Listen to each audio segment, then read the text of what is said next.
Benchmark Day, the 7. Alors c'est un entraînement avec 7 mouvements, 7 tours à faire et 7 répétitions de chaque mouvement. Donc il y a des handstand push-up, des thrusters, knees to elbow, soulevé de terre, burpees, kettlebell swing et traction. Vu qu'il y a seulement 7 répétitions à faire, c'est quand même assez facile de passer à travers les 7 répétitions pour faire les 7 tours. Par contre, c'est lourd et il y a beaucoup de volume. Il y a, je crois, 343 répétitions à faire dans cet entraînement-là.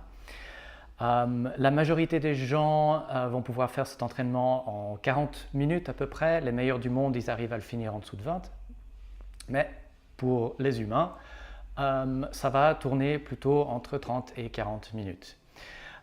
Donc, vu qu'il y a 7 mouvements à faire et qu'il n'y a que 7 répétitions à faire, c'est assez facile de tomber dans le piège de faire à chaque fois les 7 répétitions unbroken. Ce serait mieux de peut-être identifier sur les 7 mouvements lesquels vous avez plus de difficultés. Donc, il y aura peut-être 3, peut-être 4. Et sur cela, vous allez splitter les répétitions dès le premier tour. Donc faire des séries de 4 et de 3 ou peut-être 3, 2, 2, etc. pour casser un petit peu les mouvements qui sont difficiles pour vous et rattraper un petit peu plus de temps sur les mouvements qui sont faciles.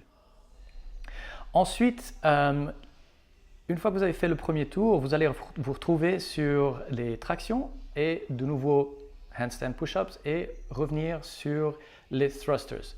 Donc ces 3 mouvements l'un après l'autre sont très upper body, haut du corps, et donc ça va vous fatiguer un petit peu plus.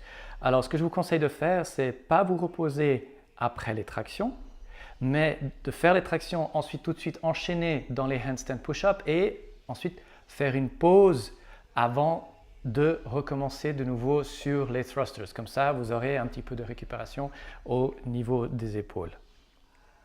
Vu que vous allez faire ça pendant une quarantaine de minutes, commencez gentiment. C'est très facile d'aller trop vite au premier tour et ensuite vous allez jouer le jeu du rattrapage par la suite. Donc, dès le premier tour, calmez-vous. Okay? Prenez votre temps et allez-y doucement.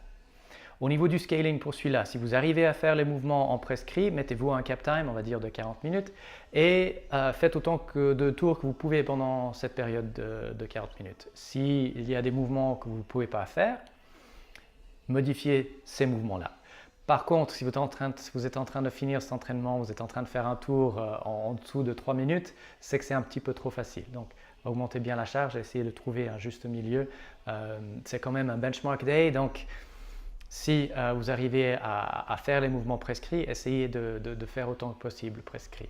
Si vous n'arrivez pas à maintenir le rythme de à peu près 5 minutes, 6 minutes pour un tour, alors c'est à ce moment-là qu'il faut absolument changer quelque chose, rendez quelque chose un petit peu plus facile ou alors faites 6 tours au lieu de 7 ou 5 tours au lieu de 7, mais vous avez besoin de changer quelque chose si ça commence à être trop lent.